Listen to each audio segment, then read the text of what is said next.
guys. Hari ini kita mau bikin Ya bener sih ya. Yang semangat gitu. Yang semangat kayak gitu. Hai guys. Ya, body ini itu banget kayak gak ada tenaga. Halo guys. Hai. Hari ini kita bikin video presentasi tentang Jadi kita akan membahas tentang manajemen konflik dalam organisasi, khususnya terjadi di divisi keuangan PT Armanata Eka Putra Dengan menggunakan model Johari Windows. ya. Mulai. Hai semuanya. Hai. Kita mulai aja ya diskusi hari ini. Sesuai tugas yang kita dapat, kita akan bahas tentang manajemen konflik dalam organisasi, khususnya di divisi keuangan PT Armanata Eka Putra. Siapa yang mau mulai duluan? Aku deh. Oke. Jadi dari hasil studi kita, konflik itu emang sebenarnya tuh nggak bisa dihindarin, apalagi apalagi di divisi penting seperti divisi finance. Nah di sini tuh sebenarnya ada dua konflik, yaitu biasanya konflik antar pribadi sama konflik di organisasi. Nah bener banget tuh Jihad. Jadi kalau konflik antar pribadi itu kan biasanya muncul karena gaya komunikasi yang beda-beda. Terus juga ekspektasi tiap orang terhadap beban itu, jadi kayak ada yang merasa dia lebih berat dari yang lain gitu. Padahal mah nggak selalu begitu kenyataannya kan. Dan juga kayak kalau konflik organisasi nih ya, itu tuh muncul karena struktur kerjanya itu nggak seimbang itu loh. Misalnya kayak tuntutan laporan keuangan yang tinggi, terus juga nggak dibarengin sama sumber dayanya itu kan kadang dikit doang ya, nggak banyak, sama jadinya kayak tekanan dari atas tuh bikin suasana di divisinya itu tegang gitu. Nah, jadi ini nih yang menarik dari studi kasus yang kita ambil ini. Mereka tuh nggak cuma sadar ada konflik, tapi tuh mereka tuh juga mencoba untuk menyelesaikannya gitu. Makanya salah satu dari pendekatan yang mereka pakai tuh model Johari Window kan ya? Ada yang mau jelasin nggak sih? Aku bahas nih ya. Oke. Jadi Johari Window itu ada 4 area. Yang pertama area terbuka, yang kedua area buta, yang ketiga area tersembunyi, dan yang keempat itu area tidak dikenal. Dan di divisi ini masalahnya tuh banyak yang berada di daerah tersembunyi. Artinya orang-orang yang punya unek-unek tapi nggak bisa diungkapin. Nah ini tuh bikin komunikasi kita jadi kayak nggak lancar. Nah, makanya sekarang tuh perusahaan mulai nerapin sesi feedback terbuka. Nah, dengan begitu informasi jadi lebih transparan dan jadi ngebuat karyawan itu lebih gampang untuk terbuka, sama dia tuh bisa ngeluarin semua masalah yang mereka hadapin gitu. Nah itu selain itu juga tuh mereka tuh kayak ngadain evaluasi mingguan gitu kan. Jadi semua anggota tim tuh terlibat gitu. Jadi penyelesaiannya tuh lebih ke arah win-win solution. Jadi nggak ada yang ngerasa disalahin, tapi semua diajak nyari solusi bareng. Bener.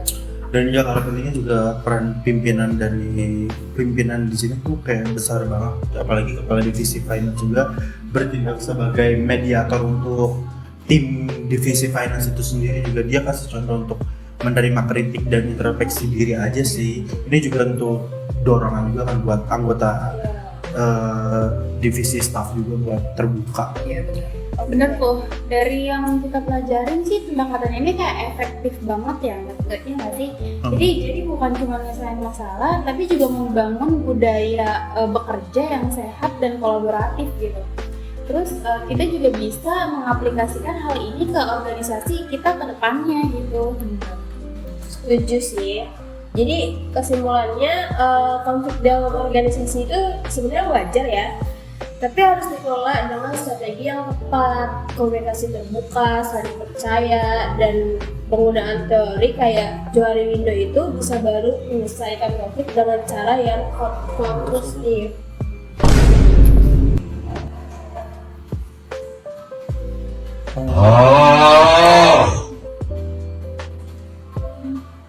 Tapi serius nih, kita kan baru bahas soal manajemen konflik ya. Ternyata manajemen konflik itu di tempat kerja tuh kayak gak sesimpel yang itu tahu yang kita kira. Kau pembohong. Iya benar. Apalagi kayak di studi kasus kita kemarin di divisi keuangan PT Armanata Eka Putra itu, konfliknya tuh kayak nggak cuma masalah kerjaan aja, tapi juga karena cara komunikasi dan gaya komunikasinya yang berbeda. Iya, konflik antar pribadi itu sering muncul karena hal-hal kecil kayak beda ekspektasi atau ngerasa nggak dihargain. Tapi kalau dibiarkan bisa jadi gede banget nggak sih?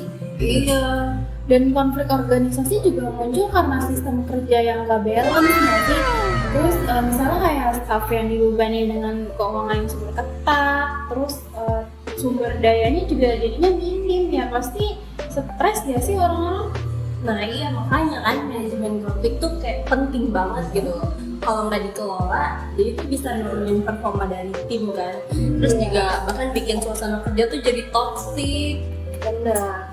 Aku suka bagian waktu mereka ini loh pakai Johari gitu buat komunikasi. Jadi kan kayak anggota tim diajak terbuka juga untuk saling kasih feedback antara tim juga sih menurut aku.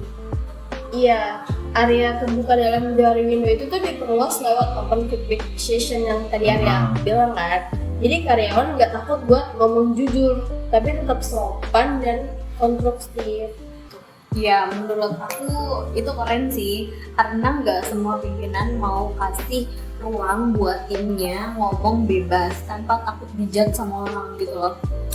Dan jangan lupa juga pemimpin di situ juga jadi moderator nggak sih? Terus mereka juga bukan cuma nyuruh-nyuruh tapi turun tangan langsung ngeladenin konfliknya itu. Betul. Benar. Leadership juga itu kan bukan soal posisi ya, tapi itu soal jadi contoh juga kan. Nah, pimpinan mereka tuh udah nunjukin kayak open minded gitu, kayak nerima kritik, bahkan tuh introspeksi diri juga. Kalau di kampus ini bisa dicontoh juga ya menurut aku. Kalau kita kayak lagi kerja kelompok nih, Iya. jangan langsung nyalain orang gitu loh. Iya, Tapi coba cari dulu nih kira-kira win-win solutionnya dulu. Kira-kira apa sih untuk saling kita menguntungkan juga sih. Iya benar. Di studi kasus itu tuh mereka nyari win-win lewat musyawarah mingguan. Semua diajak diskusi bareng, bukan cuma keputusan satu orang doang atau satu arah. Nah, itu juga bikin orang lebih merasa dihargain juga nggak sih? Kayak, oke, suaraku udah mulai penting nih buat didengarin sama orang banyak gitu. Jadi lebih kayak semangat kerja buat bareng-bareng gitu. Betul. Dan yang lebih penting juga SOP-nya mereka juga diperjelas gitu nggak sih? Jadi orang-orang nggak bingung dan saling nempel tanggung jawab gitu. Nah, iya bener. Dan akhirnya juga yang konflik yang awalnya merusak gitu kan, malah jadi momen perbaikan budaya kerja ya. Iya benar. Betul sih, menurut aku juga kita kalau kita tarik ke diri kita sendiri itu tuh kayak komunikasi terbuka, saling percaya, juga mengerti batas masing-masing itu penting banget sih dalam diri kita. Iya. Dan juga jangan malu buat kasih feedback. Iya. Asal niatnya baik dan disampaikan dengan cara yang benar. Sebenarnya konflik itu wajar. Yang penting gimana cara ngadepinnya. Bisa jadi batu loncatan buat lebih baik juga. Betul banget Jihat. Jadi mulai sekarang kita nih kalau misalnya ada konflik jangan langsung baper, ngobrolin dulu, cari jalan tengahnya. Betul. Jadi ayo gak sih kita tuh jadi tim yang anti konflik toksik gitu, tapi bukan berarti anti konflik ya. Iya gak sih?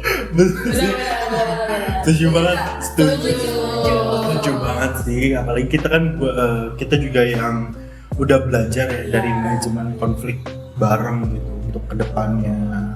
Benar. Setuju banget. Jadi kedepannya kita harus belajar diskusi Win-win solution guys. Yes. Iya.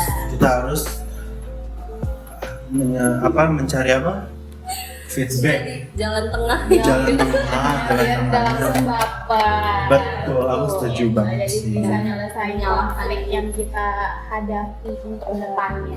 Betul. Terus juga kita harus belajar manajemen konflik bareng di setiap kelompok kita masing-masing. Tidak hanya di perusahaan. Apalagi di perusahaan juga. Belajar dulu dari kelompok kita, baru ntar kita di perusahaan kita bisa belajar konflik, manajemen konflik. Oke? Oke. Sekian. Dadah. Bye.